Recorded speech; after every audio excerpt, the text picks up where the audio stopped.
BPL এর প্রথম দিনেই আলাদা ম্যাচে মাঠে নামবে বর্তমান ও সাবেক চ্যাম্পিয়ন। কাল দুপুর 1:30টায় ফরচুন বরিশাল লড়বে দুর্বার রাজশাহীর বিপক্ষে। জয় দিয়ে আসর শুরুর আশা দু দলেরই। আর সন্ধ্যায় ঢাকা ক্যাপিটালসের মুখোমুখি হবে রংপুর রাইডার্স। গ্লোবাল সুপার লিগের চ্যাম্পিয়নরা বিপিএল এ উড়ন্ত শুরুর লক্ষ্যে নামবে। যেখানে শেষ সেখান থেকেই শুরু করতে হবে, ধরে রাখতে হবে শিরোপা। শেষ অনুশীলনে সিরিয়াস ফরচুন বরিশালের সবাই। শান্ত, মুশফিক, মাহমুদুল্লাহ, তামিম, বিদেশিরাও ঘাম ঝরালেন। তামিমের সাথে ওপেনিংয়ে শান্ত থাকছেন। দল কম্বিনেশনও চূড়ান্ত হয়ে গেছে। প্রতিপক্ষ আসরের সবচেয়ে দুর্বল দল বললে ভুল বলা হবে না।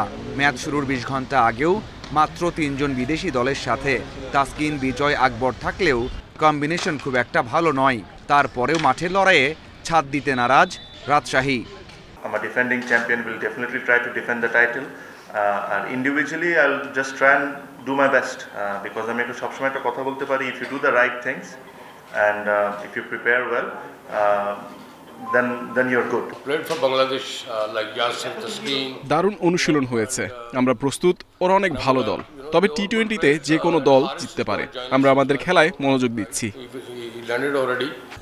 সন্ধ্যার ম্যাচে সাবেক চ্যাম্পিয়ন রংপুর এগিয়ে থেকে মাঠে নামবে।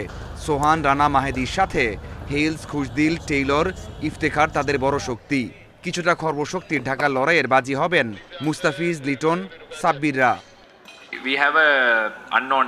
বিপিএল এ আমি আগেও খেলেছি, এটা অন্যতম সেরা একটা লিগ। লিটন, মুস্তাফিজ সুপারস্টার, ওরা ভালো করলে ফল আসবেই। বিপিএল এর শুরুর দিকে উইকেট থাকবে ব্যাটিং ফ্রেন্ডলি। প্রথমে ব্যাট করে 160 থেকে 170 রান তোলা কঠিন হবে না, তবে 180-র উপর চেস করা কঠিন হবে এই উইকেটে। Mazharul Islam, independent news.